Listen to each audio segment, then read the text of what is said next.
Hem CSS'ninki nima ekanligini bilib olgandan keyin CSS'ning ichiga program yozganda qanday qilganligimizga diqqat qilishimiz kerak. CSS'ning ichida bu xil narsalar bor, ya'ni aslida HTMLning ichida bor kodlar bor. Mesela A deganimiz azaldan HTMLda ulanmış uchun A'ni ishlatilganligimizni ko'rsatadi. Masalan, buning ichida yana bir narsalar bor. Masalan, P deganimiz paragrafni ko'rsatadi. Masalan, div va qavatni ko'rsatadi. Mush narsalar qarta har birisi qarta tanishib yapmoqchi bo'lsam, har birisini bu o'ringa style orqali program yozib o'tirishim to'g'ri keladi. Bundan bir qatamda birini ishlatmaymiz, bir qancha 10 ni ishlatishimiz mumkin. Hatto bir qancha 100 ni ishlatishimiz mumkin. Shuni bu bir avarchilikda, shuni biz CSS vujudi bo'lgan. Ham CSS vujudida mush narsalar qarta tanishib yapmoqchi bo'lsam, buning o'xshash asldan bor kodlar qarta tanishib yapmoqchi bo'lgan bo'lsam, shu o'ringa yozib beraman. Masalan, P ga bir tanishib yapmoqchi bo'lgan bo'lsam, P deganimiz paragraf, ya'ni bir abzas mazmun kirgizgan vaqtimizda ishlatamiz. Keldim bu yerga men bir abzas mazmun kirgizgan programma deb yozib qo'ydim. Mananga men bir qavat deb yozib qo'yay. Endi P qarta tanishib yapmoqchi bo'ldim men. P qarta tanishib yapmoqchi bo'lgan vaqtimda buningki bir abzas kirgizdigan o'rinning kengligi, egizligi, xat nusxalari degandek narsalar bor. Masalan, bundan men font familiyasini o'xshashlam olib tuzdim oldim. Colors'ini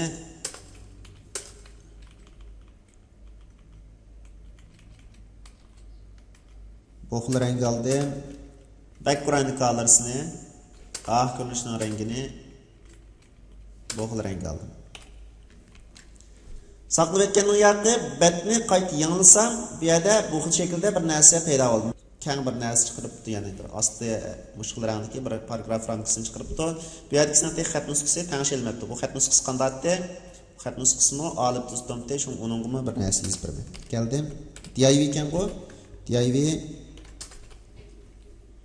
xat nusxasi olib tuzdim bo'lsin, buningki xat nusxasini tanishib qo'ying. Saqlab etdim. Saqlab etganning yoqi betni yangilasam, hammasini xat nusxasi tanishadi.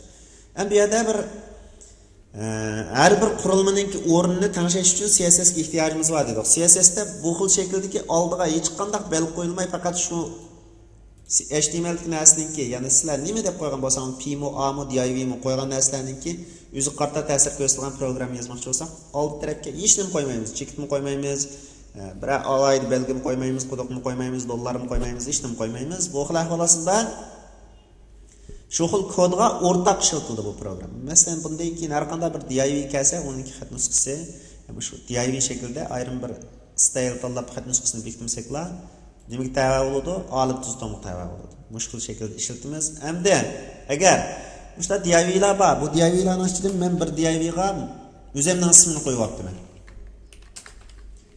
Aldiga chekit qo'yib qo'ydim.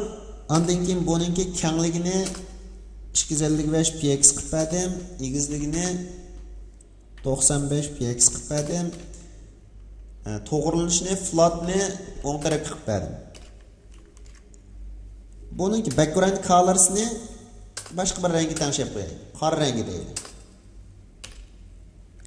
Xatning rangini oq rangga tanishib qo'yaylik. Oq bilan qora o'zaro X rang bo'lg'achqa xat aniqroq ko'rinadi deb buni tanishib qo'ydim. Undan keyin betni yangilasam, bu muxtarligimiz hech ta'sir qilmadi. Men ham deb buni ichidan bir div ta'sir qilmoqchi edim bu o'ringa. Qanday ta'sir qilmaydi desen, aytgandim klass orqali. Chunki oldiga chekit qo'yilgan narsalarni klass orqali tatimiz, mana bu yerga chiqdi muxtar deb. Bosdim, chiqqandan keyin buni saqlab etdim. Saqlab etgandan keyin betni yangilasam, qanday qildi bu? Mayaga shu xilolay chiqarib berdi. Ya'ni men degan shakl bo'yicha o'ngga to'g'rilab berdi, oq ko'rinishini qora qilib berdi, xatning rangini oq qilib berdi. Endi bu yerda bu xil o'rinlashtirishda men buning xat nusxasini tanishtirdim. Qaranglar, bu yerda xatning nusxasini tanishtirdimmi? Nusxasi font familiyasini olib tuzdim deb ustiga div tanishib qo'ydim.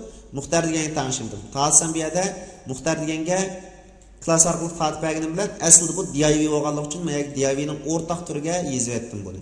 Yozib etganligim uchun muxtarga shuni tatbiq qilib ta'sir qildi. Undan keyin qolgan ayrim bu programni tatbiq ishlatib turdi. Shuning bilan xat normal chiqadi degan gap. Bu xil shaklda ishlatamiz. Endi bundaq yeziversen bir avajlik bu. Nurg'unlagan narsalarga qarata font familiyasini yeziversen, font familiyasini yeziversen, hammasi yazsam bu bir avajlik.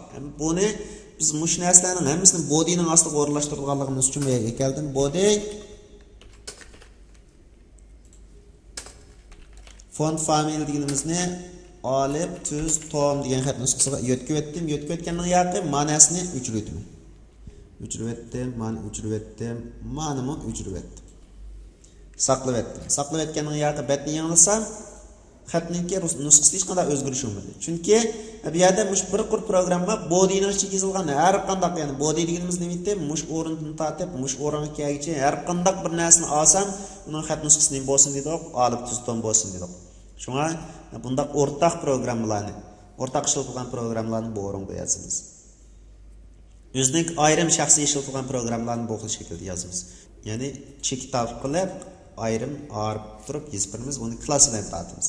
Undan boshqa yana ID orqali tortadiganimiz va quduq belgisi bilan yozib uni. Buni o'xshashlar ismini Muxtar qo'ydim.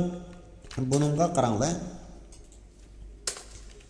Buning kengligini 552 qilib 552 px olsun. Egizligi 59 px olsun. Üstünden teatrgo flatsi left olsun. Solga to'g'rilansin. Background colors'ni boshqaroq rangga qo'yib qo'yaylik. Bu rangni oldim. Xat nusxasi oqtiraversin.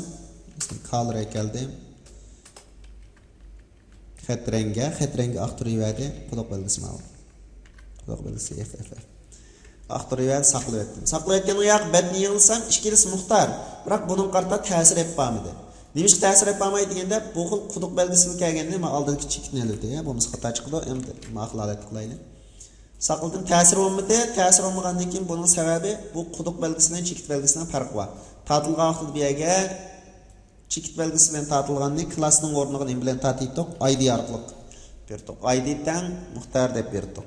Ondan keyin men ekasam, aslida men buning ta'tirsiga o'ngda solga xatning ranglaridan o'ngda solga cho'ng kichikligini o'zgartirib o'tgandim, bu xil shaklda bu yerga ekiladi. Bu ID orqali tortadiganmiz. Bir o'xshash ismda ID bilan klass bo'lib qolsa, qaysini tortib bersak shuni ishlatadi. Buna diqqat qilsanglar, bu yana bir CSS-dagi alohidalik. CSS program yozganda asl HTML ning ichida bor narsalarga hech qanday bel qo'ymayotganimiz oldiga klass orqali tortilgan narsalarimizga chekit berganmiz, ID orqali tortilganimizga quduq belgisi berganmiz.